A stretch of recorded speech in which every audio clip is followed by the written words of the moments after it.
Hi guys, Matt here with Itasca County Habitat for Humanity. I'm here today to talk to you guys about our new construction project here in Cohasset, Minnesota. This house is what we call a passive home, and it's the first of its type that we've ever built here for our affiliate.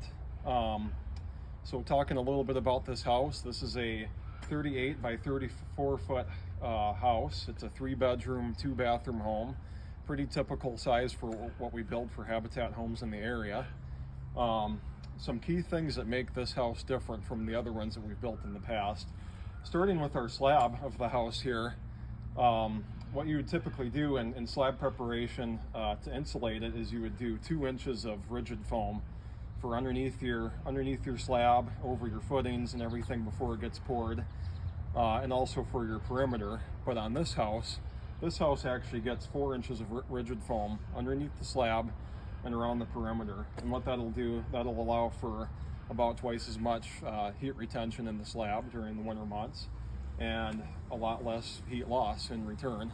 So that's one thing from the ground up on this house that makes it more energy efficient, is your slab. And that's where in a lot of homes you have a lot of energy loss is in your perimeter and your slab itself. So that's one key thing in this house that makes that more efficient from the ground up, starting there.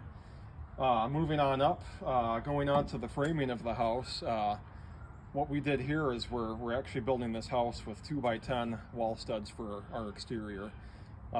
Every house that we've built in the past has been with 2x6s, and that's kind of typical for what people do in the Northland here for building. But what 2x10 walls allow us to do is to get an R30 insulation value in our walls, which is about 30% more than a 6-inch wall, which would be R21. Along with that, doing 10-inch walls like this, we can also frame 24-inch on center versus 16-inch on center, meaning we're using less material and we're also allowing for a bigger cavity for insulation. So that's another thing that's super helpful on this house. Another thing I want to talk to you guys about is the way we assemble the window openings and door openings. So typically on a 2x6 house or 2x4 house, you would do your traditional king studs, jack studs, everything that most of us know as far as framing goes. But if you look at this house, we do something a little bit different. With these 2x10 walls, we are actually notching out 1.5-inch notches for all of our window and door headers. So these studs here, these 2x10s, serve as our jack stud, our king stud, everything kind of in one, so that we're using less material there, we're allowing for more insulation. And on some of these openings where it calls for a double header, what we're also doing is we're adding a 2x6 that's also notched out as an extra jack stud. And having just that 2x6 in here allows for more insulation to go into that whole cavity there.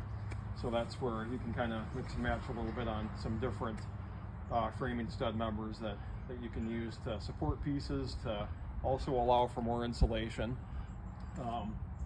So that's a major difference in this house versus your traditionally framed house. And then what you can also see here is that you end up with a big cavity in here between your outside header and then your inside header, so that will also be insulated as well. So in most cases, on any other house, you end up with maybe just a couple inches of insulation between your headers. And in this case, we get a good 5-6 inches of insulation in that space, which is also super helpful.